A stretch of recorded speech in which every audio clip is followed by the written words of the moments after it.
Señor. Pedimos hoy tu dirección. Queremos ser más como tú. Tu gloria llena este lugar. Renuévanos con tu verdad. Tu salvación está aquí en Filadelfia, Filadelfia, mi casa. Bienvenidos a la Iglesia Cristiana Filadelfia, un lugar de amor fraternal. Señor, hemos venido a adorarte. Y nuestra adoración, Señor, no depende de la manera como podamos cantar, sino de la mayor expresión de gratitud que sale de un corazón contrito y humillado delante de Él. ¿Dónde están los que hoy dan gracias al Señor? ¿Dónde están los que hoy le dicen a su alma como el salmista: bendice, oh alma mía, al Señor, y bendiga todo mi ser su santo nombre? Bendice, oh alma mía, al Señor, y no olvides ninguno de sus beneficios, porque Él es el que ha perdonado todos nuestros pecados. Él es el que ha sanado todas nuestras heridas. Es Él, mis amados, el que sacó del hoyo de nuestras vidas, el que nos corona de favores y de misericordias, y el que pone en nuestra boca el bien, el que nos rejuvenece como las águilas. Y por eso hoy estamos aquí, porque venimos cada día y cada domingo buscando de esa fuente inagotable que es el Señor. Es un privilegio para mí, para mi esposa, la mujer que amo con toda mi alma, con toda mi mente, con todo mi corazón. Porque así como Dios quiere que lo ame a Él, Él quiere que nosotros también amemos a esa persona que Dios eligió para que sea la ayuda idónea, para que en Él seamos una sola carne. Así que ame a su esposa, ame a su esposo, ame a la familia que Dios le ha dado. Agradezco al Señor porque me da la oportunidad, y agradezco a nuestros amados pastores, padres, mentores. Aquellos que no nos conocen, somos los pastores de la iglesia hija, Iglesia Cristiana Filadelfia Sur, una hermosa familia, congregación que Dios estableció en el sector de Pomona. Pero esa iglesia comenzó con una casa escuela, mis amados, donde atendemos niños, niñas, adolescentes, y fue Dios el que bajó la visión hace unos cuantos años atrás a nuestros amados pastores Ender y Xiomara. Y en el transcurrir del tiempo, cuando comenzó como una casa escuela, ya Dios tenía previsto que esa hermosa casa escuela de niños, de niñas, de adolescentes se convirtiera en lo que hoy, para la gloria de Dios, es la iglesia hija de la Iglesia Cristiana Filadelfia, Iglesia Cristiana Filadelfia Sur, un lugar para crecer. Así que la iglesia sigue creciendo, y como muy bien lo ha dicho el Señor en su palabra, las puertas del Hades no prevalecerán contra ella. Es un honor poder impartir la palabra en este lugar, porque aquí nacimos, aquí fuimos bautizados, aquí servimos por años. Y déjame decirte que Dios nunca nada sorprende a Dios. Si hoy nos visitas por primera vez, si eres un nuevo creyente, si eres un servidor activo de esta casa, déjame decirte que Dios fue el que te trajo, y el Señor te trajo con propósito.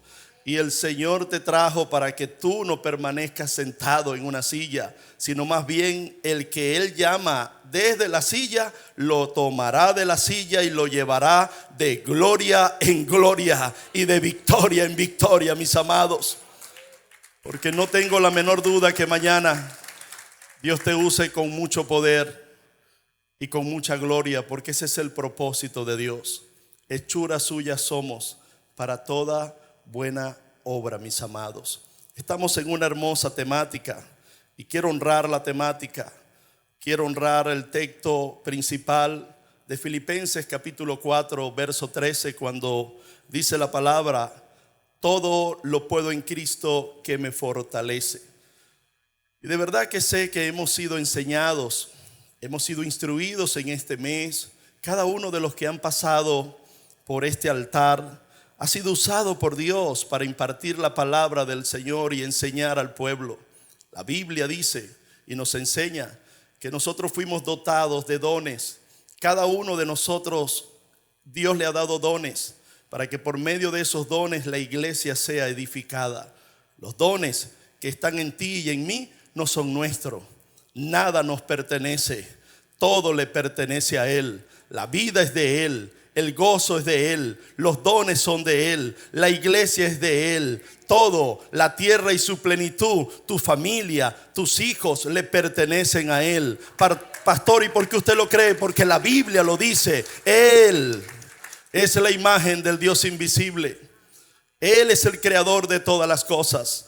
En Cristo fueron creadas todas las cosas. Y hay algo que aprendí, mis amados, y es que cuando Cristo toca a alguien o a algo, deja de ser de sí mismo. De tal manera que cuando Cristo llegó a tu vida, cuando fuiste tocado por el Espíritu Santo, cuando fuiste sellado por el Espíritu Santo, dejaste de ser de ti mismo. Tus emociones, tus pensamientos, tus decisiones deben estar rendidas a los pies del Señor. De tal manera que si tú eres lleno del Espíritu Santo y tocado por el Señor por medio de su Espíritu, si tu hogar fue llena del Espíritu Santo, si tu negocio, trabajo, todo lo que tú puedas hacer ha sido tocado por Dios, entonces Dios es el amo y Señor de todas las cosas. Entonces puedes descansar en Dios, porque Él tiene cuidado de nosotros, mis amados. ¿Quiénes creen que pueden descansar en Dios? Y creo que el apóstol Pablo, por medio de todas las cartas que escribió, lo que realmente hizo, mis amados, fue expresar lo que Cristo hizo en él. Y hemos aprendido en este mes contexto histórico de cuando la carta fue escrita, a la carta a los filipenses.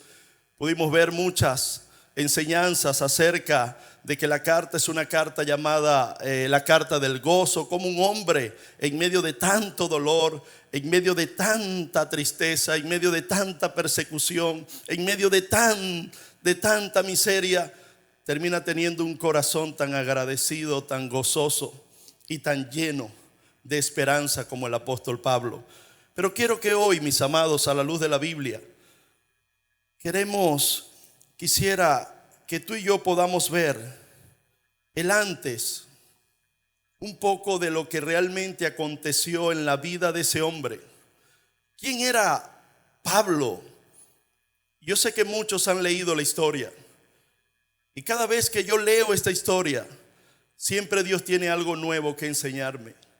Y el Espíritu Santo me ha ministrado mucho acerca de esta hermosa y extraordinaria historia que encontramos en Hechos capítulo 9. Y quiero que me acompañen a esa escritura, porque aquí podemos ver, mis amados, cómo la Biblia enseña la experiencia que este hombre experimentó y vivió. Este hombre, antes de ser el instrumento escogido, antes de escribir todas estas cartas que hoy y por los siglos de los siglos, hasta que nuestro Señor venga por nosotros, Dios seguirá usando para la edificación de su cuerpo, para la edificación de la iglesia, mis amados. Con reverencia, si usted quiere ponerse de pie y usted considera que en amor, en reverencia al Señor, debemos leer la Escritura, porque siempre, si hay algo que nos enseñó la Reforma, donde estos grandes hombres, Martín Lutero y todos los que fueron usados por Dios en ese tiempo, es que la Biblia tiene que estar en lo alto, es que la palabra tiene que estar en lo alto, es que sobre todas las cosas el cielo y la tierra pasarán, pero la palabra de Dios permanecerá para siempre. Amén. Y vamos a leerla en amor y reverencia. Dice el capítulo 9, a partir del verso 1, habla acerca de la conversión de Saulo. Saulo respirando aún amenazas y muerte contra los discípulos del Señor, vino al sumo sacerdote y le pidió cartas para las sinagogas de Damasco, a fin de que si hallase algunos hombres o mujeres de este camino, los trajese presos a Jerusalén. Mas yendo por el camino, aconteció que al llegar cerca de Damasco, repentinamente le rodeó un resplandor de luz del cielo, y cayendo en tierra, oyó una voz que le decía: Saulo, Saulo, ¿por qué me persigues? Él dijo: ¿quién eres, Señor? Si usted es de los que subraya esa frase: ¿quién eres, Señor? Y le dijo: yo soy Jesús, a quien tú persigues. Dura cosa te es dar coces contra el aguijón. Él, temblando y temeroso, dijo: Señor, ¿qué quieres que yo haga? Atesórelo en el corazón también esa segunda pregunta: Señor, ¿qué quieres que yo haga? Y el Señor le dijo: levántate y entra en la ciudad y se te dirá lo que debes hacer. Bendita palabra del Señor. Amén. Vamos a orar. Padre, gracias, porque tu palabra, Señor, es el pan. Tu palabra, Señor, es el alimento que como cristianos, como iglesia, como hijos, necesitamos recibir, porque tú nos hablas por medio de tu palabra. Gracias, Señor, porque nos las has dejado, oh Santo Padre, para que nosotros podamos ser instruidos en ella, porque muy bien lo dice tu misma palabra, oh Señor, que escudriñemos las Escrituras, porque a ti os te parece que en ella hay vida eterna, y ellas son las que dan testimonio de ti. Que cada corazón en esta mañana, Señor, reciba tu palabra, y la reciba, Señor, no como la semilla que cayó en el camino, no como la semilla que cayó en pedregales, no como la semilla que cayó en espinos, sino como la que cayó en buena tierra, para que esta palabra, Señor, dé fruto al 30, al 60 y al 100 por uno en su vida, familia, en el nombre del Padre, del Hijo y del Espíritu Santo. Amén y amén. Dele gloria a Dios. Dele gloria a Dios.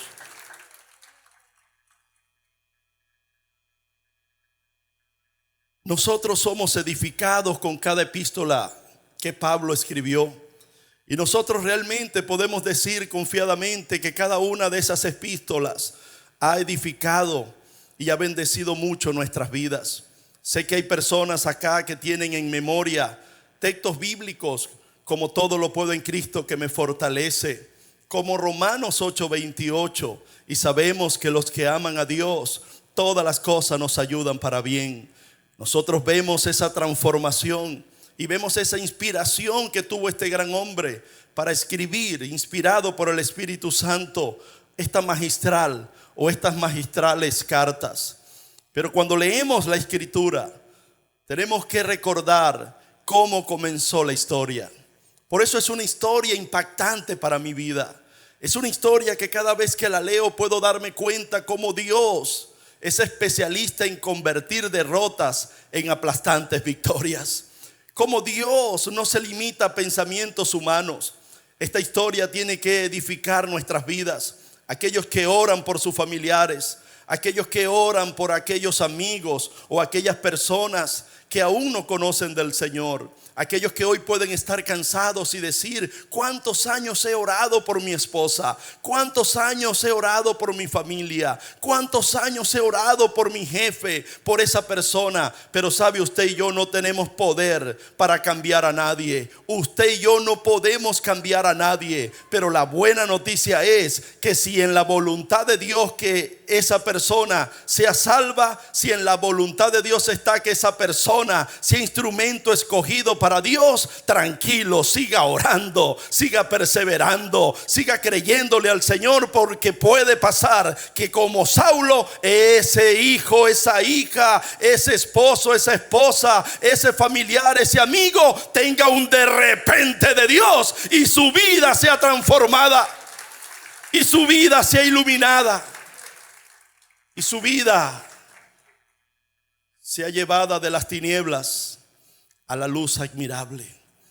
La Biblia enseña que Saulo era un hombre de renombre para el momento. Un hombre que nació en una ciudad de renombre. El apóstol Saulo era un hombre erudito en la palabra. Conocía la ley. Un hombre que se preparó en el conocimiento de las escrituras. Tenía un maestro magistral, un maestro de renombre llamado Gamaliel. Y enseña la historia bíblica que este hombre llamado Saulo tenía un conocimiento bárbaro. Él hablaba 4 idiomas. Hablaba el griego, el arameo, el latín, el hebreo. Era un hombre sumamente preparado. Era un hombre que se convirtió en fariseo porque él era de los que desde israelita, desde nacimiento, tenía una pasión y un celo por el conocimiento y por querer hacer la voluntad del Señor. Pablo, en ese momento Saulo, era un hombre que realmente se jactaba de todo lo que él conocía de Dios, hasta el punto que la Biblia enseña que él fue uno de los testigos que estuvo presente cuando un gran mártir de la iglesia llamado Esteban fue perseguido y asesinado por esta secta donde formaba parte Saulo y un grupo de fariseos. Él creía estar haciendo la voluntad de Dios. Él creía que los cristianos, llamados los del camino para ese momento, eran una amenaza a la verdadera religión a la cual él pertenecía. Él era un hombre que defendía la religión judaica. Y él creía que ese levantamiento que en ese momento ocurrió, lo que venía era a convertirse en una secta que iba en contra de lo que Dios en el principio por medio de la ley había establecido. Por eso se convirtió en un seguidor celoso, en un hombre que decía: donde quiera que se hable de un cristiano, ahí voy a estar yo para asesinarlo, ahí voy a estar yo para atraparlo, para encarcelarlo. La Biblia dice que Pablo respiraba odio de muerte. Es decir, en su corazón, aunque conocía la ley, aunque era parte de una religión, mis amados, él tenía odio en su corazón. Él tenía amargura en su corazón. ¿Y cuántas personas hoy en día no son así? ¿Cuántas personas dentro de las iglesias no son así? Personas que dicen ser parte del cristianismo, pero en su corazón hay amargura, en su corazón hay odio, no perdonan, no tienen un corazón humilde, no tienen un corazón que procure estar en paz con todos.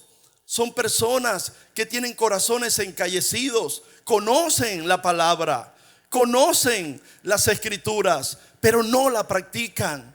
Jesús, por medio del profeta Isaías, Dios mismo dice en Isaías 29:13: este pueblo de su boca dice que me ama, pero su corazón está lejos de mí.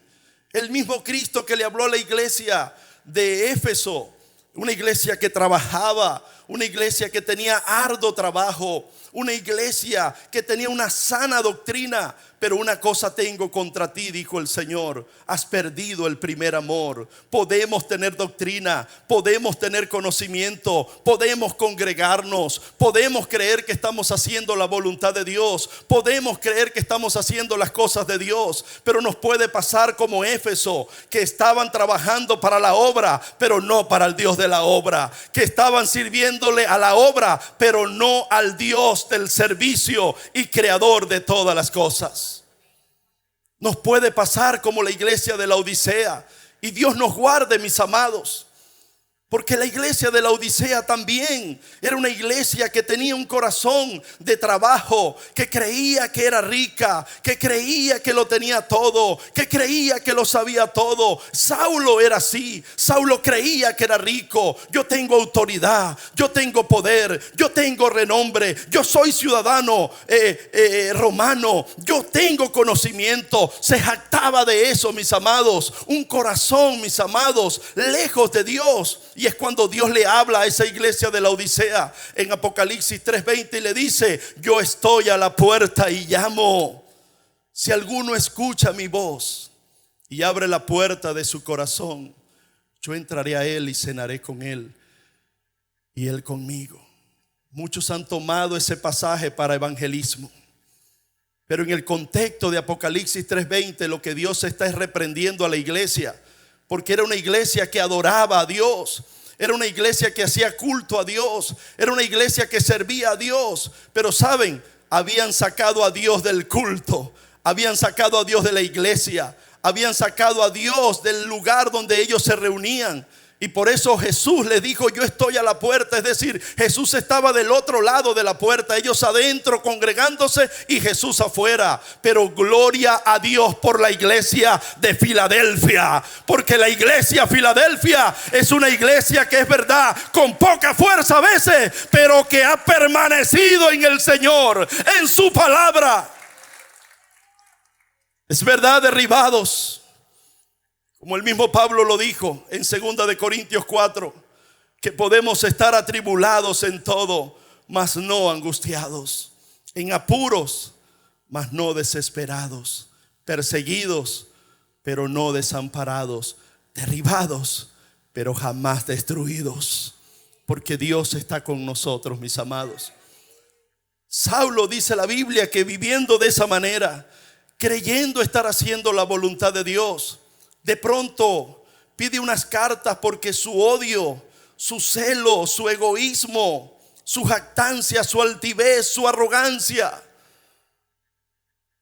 no le bastó con ver a un gran hombre de Dios morir como Esteban, sino que fue más allá y buscó al sumo sacerdote y pidió cartas para ir a Damasco, y por medio de esas cartas ver quiénes estaban predicando de Jesús, para ser encarcelados, para ser asesinados. Y la Biblia enseña que rumbo a Damasco, en medio de los planes que Pablo llevaba, porque sus planes eran seguir persiguiendo a los cristianos, sus planes eran seguir buscando a los que predicaban el evangelio, porque esos son los planes del diablo, ¿sabe?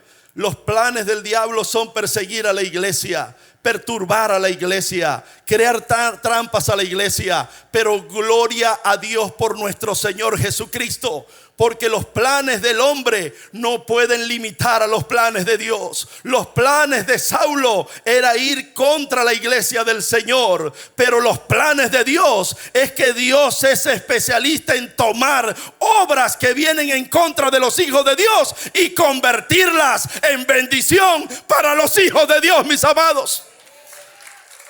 Es decir, Dios transforma calamidades en bendiciones. Y dice que tuvo un encuentro con Jesús. Y me gusta esta historia porque dice la Biblia que el Señor le pregunta a Pablo: Saulo, Saulo, ¿por qué me persigues? Y me llama la atención que Saulo, la Biblia dice que perseguía a los discípulos de Jesús. ¿Cómo es que si él perseguía a los discípulos de Jesús, a la iglesia, por qué Cristo le dice: ¿por qué me persigues? Y la enseñanza magistral ahí es que el que se mete con la iglesia se mete con Cristo. Que el que se mete con un hijo de Dios se mete con el padre de ese hijo de Dios.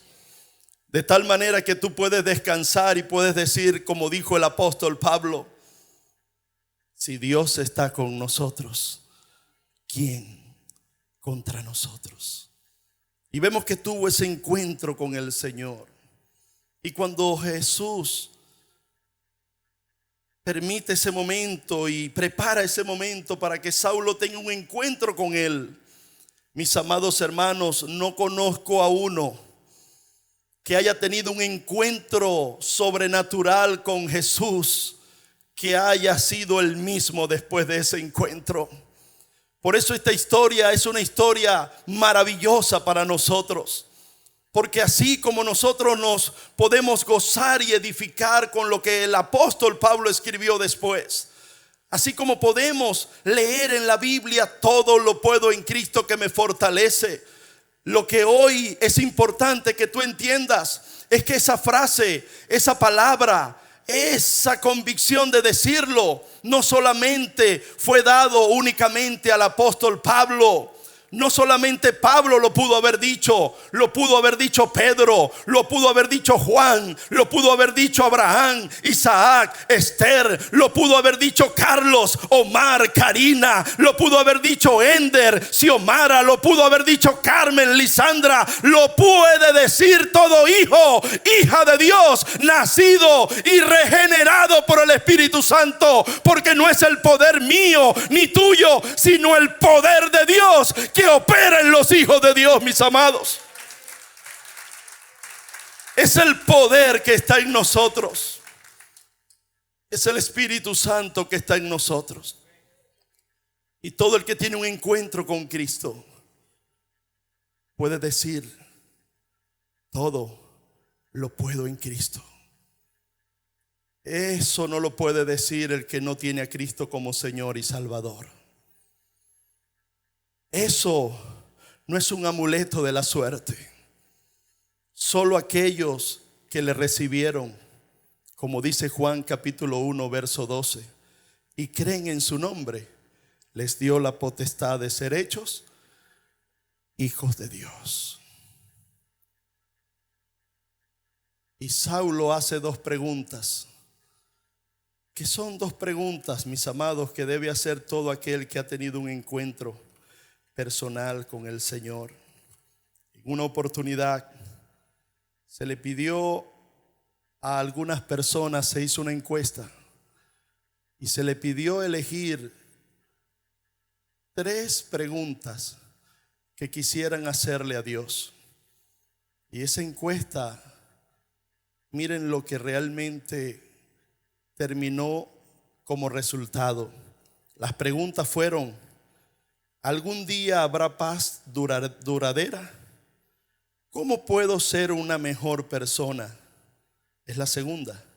La tercera: ¿qué pasará en mi futuro con mi vida? La cuarta: ¿algún día habrá una cura para todas las enfermedades? Y la quinta: ¿por qué existe el sufrimiento?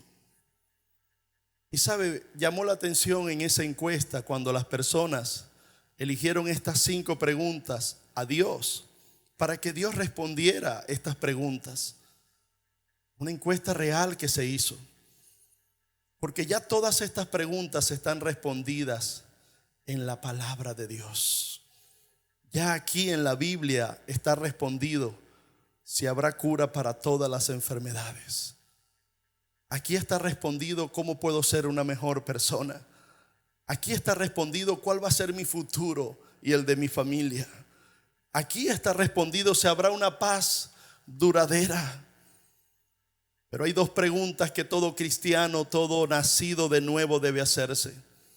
Y es lo que el hombre llamado Saulo, en medio de lo que experimentó, en medio de ese momento transformador en su vida, la pregunta que hace es, la primera: ¿quién eres, Señor?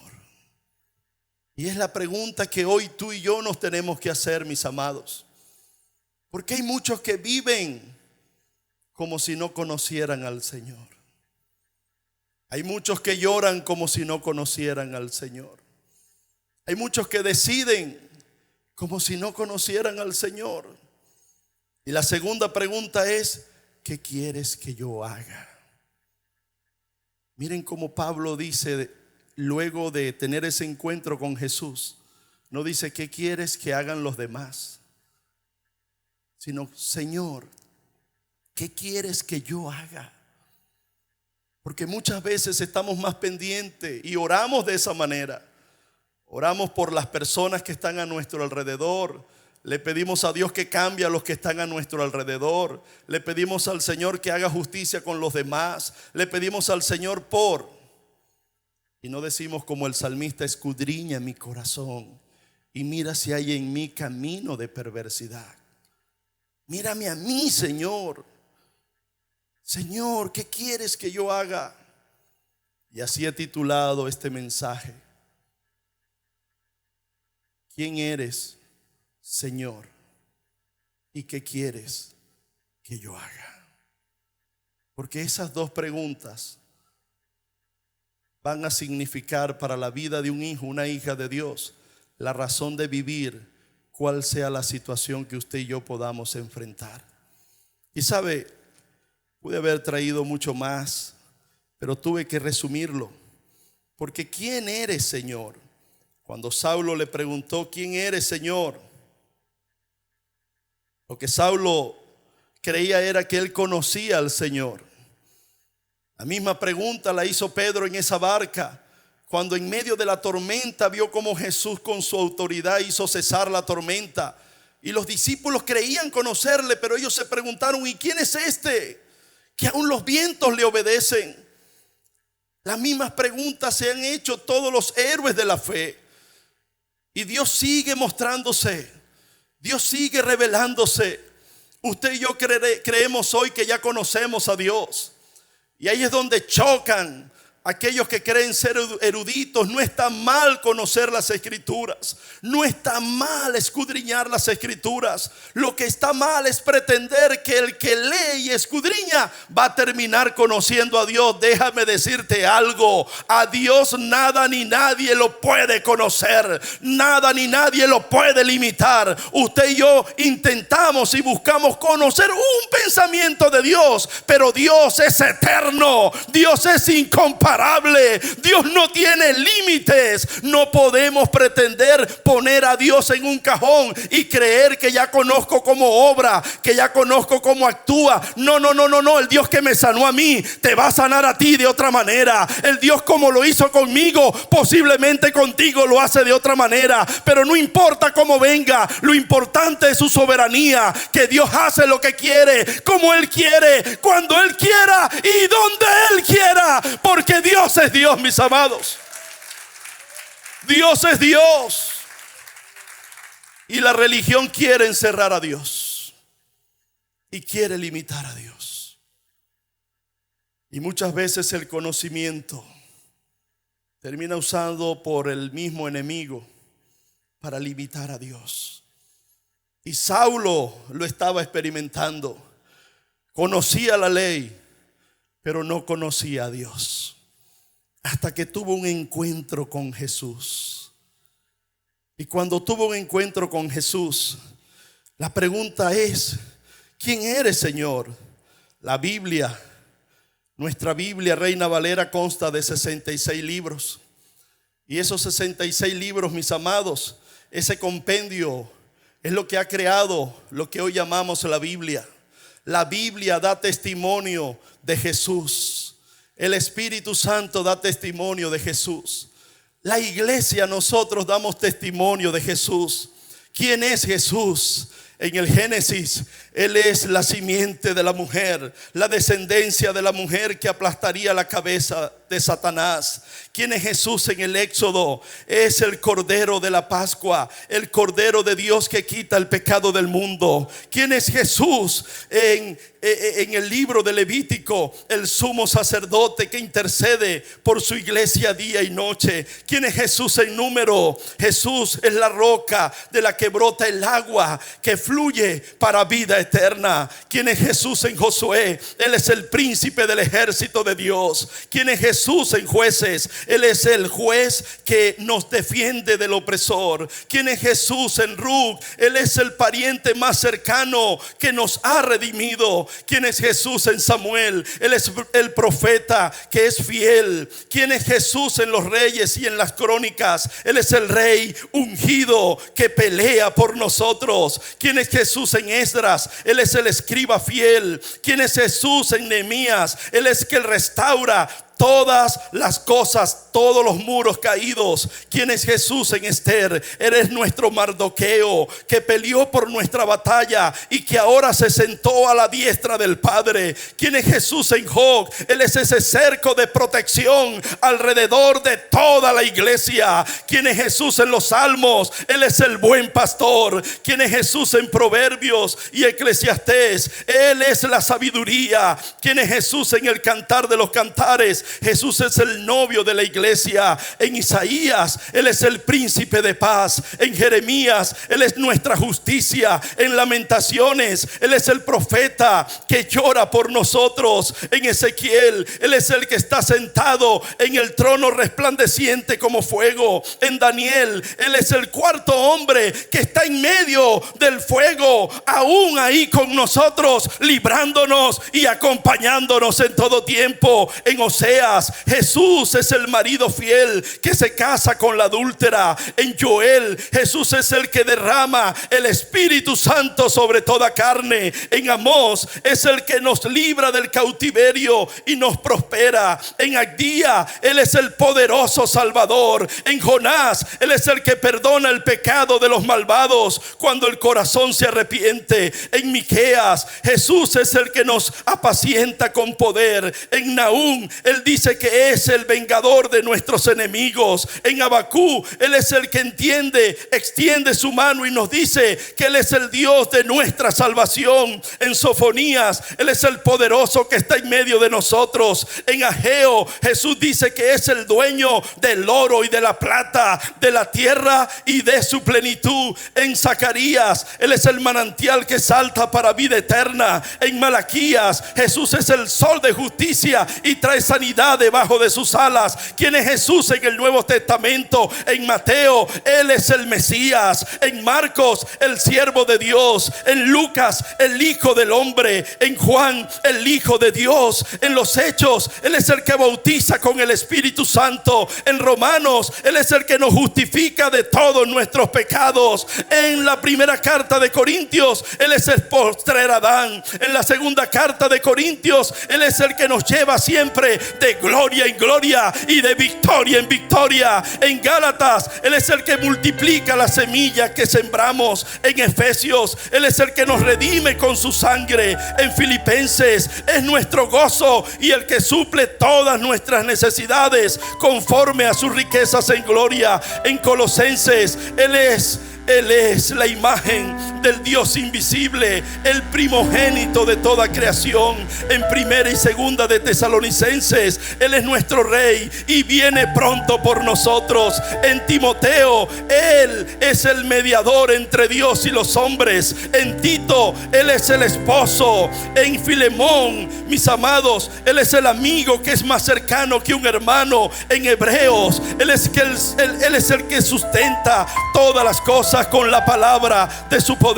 En Santiago, Jesús es la sabiduría que desciende de lo alto. En primera y segunda de Pedro, Él es el príncipe de los pastores. En la primera, segunda y tercera carta de Juan, Jesús es el amor eterno. En Judas, Él es el que viene con su santa decena de millares de santos. Y en Apocalipsis, nuestro Señor Jesús es el Rey de reyes y Señor de señores. Mis amados, ¿quién es Jesús para ti? ¿Quién es Jesús para ti?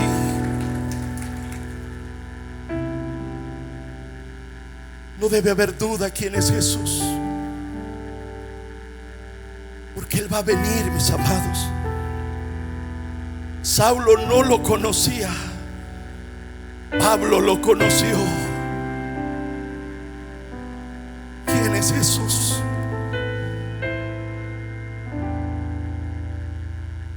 ¿Quién es Jesús en tus valles de sombra de muerte?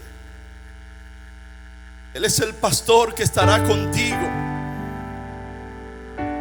Él es la escalera de Jacob que se conectaba del cielo a la tierra. Él es el arco iris de ese pacto que hizo con Noé, de Dios haciendo pacto con los hombres. ¿Quién es Jesús para ti? En medio de tu oscuridad, Él es la luz. Él es mi luz y mi salvación. Él es la fortaleza de mi alma. En medio de una enfermedad, Él es mi sanador. Él es mi provisión. Cuando pasas esos momentos de escasez, Tú puedes decir: Él es mi Jireh, Él es mi proveedor.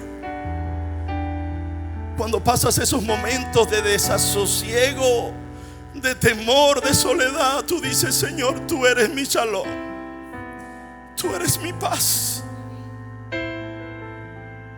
Cuando te sientes solo, tú dices: Señor,